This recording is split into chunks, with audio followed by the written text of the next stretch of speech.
இங்க ஹீரோயின் இந்த 2 பொண்ணுங்களும் ட்வின் சிஸ்டர்னு தெரிஞ்சதுமே ஷாக் ஆகி வெளிய வராங்க. தென் பக்கத்து வீட்ல கம்ப்ளைண்ட் பண்ணவங்க கிட்ட போய் அவங்கள பத்தி விசாரிக்கிறாங்க. அப்பதான் இவங்க இந்த 2 பொண்ணுங்களுமே 5 வயசா இருக்கும்போதே அவங்க வீட்டுக்கு நான் வேலை செய்ய போனேன். அப்பத்துல இருந்தே 2 பேருமே பாசமா இருப்பாங்கன்னு சொல்றாங்க.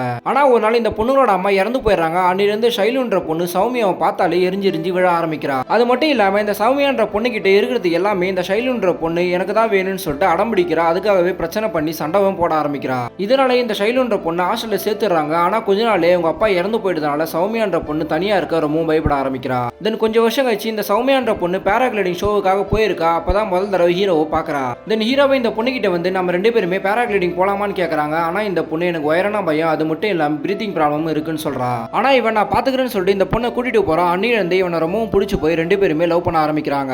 பட் அப்பன்னு பார்த்து ஷைலு அவங்க திரும்பவும் வந்துடுறா. அப்பதான் ஹீரோக்கே இவங்க 2 பேரும் ட்வின் சிஸ்டர்ன்ற உண்மையே தெரிய வருது. சோ இவனை பார்த்ததுமே இதுதான் சௌமியாவோட பாய் ஃப்ரெண்ட் தெரிஞ்சுக்கிறா. அதனால இவனுமே அந்த பொண்ணு கிடைக்க கூடாதுன்னு நினைக்கிறா. தென் இவங்க 3 பேருமே ரெஸ்டாரண்ட்ல சாப்பிட்டு இருக்கும்போது இந்த ஷைலுன்ற பொண்ணு ஹீரோவை டெம்ப் பண்ணிட்டு இருக்கா. அது இந்த பொண்ணுக்குமே தெரிய வருது. இருந்தாலுமே அமைதியா இருக்கா. ஆனா ஹீரோ சௌமியாவை கூப்பிட்டு ஏதோ சொல்ல வரா. இந்த பொண்ணுமே சந்தோஷமா என்னன்னு கேட்கறா. அப்பதான் இவன் ஷைலோட கேரக்டரும் என்னோட கேரக்டரும் கரெக்டா இருக்கு, அதனால எனக்கு அவ தான் கரெக்டா இருப்பான்னு சொல்லிடுறான். இவ அதை கேட்டதுமே ரொம்ப ஃபீல் பண்றா. இருந்தாலுமே சிஸ்டர்னு சொல்லிட்டு அவளோட லவ்வையே விட்டு கொடுத்துட்டு போயிடுறா.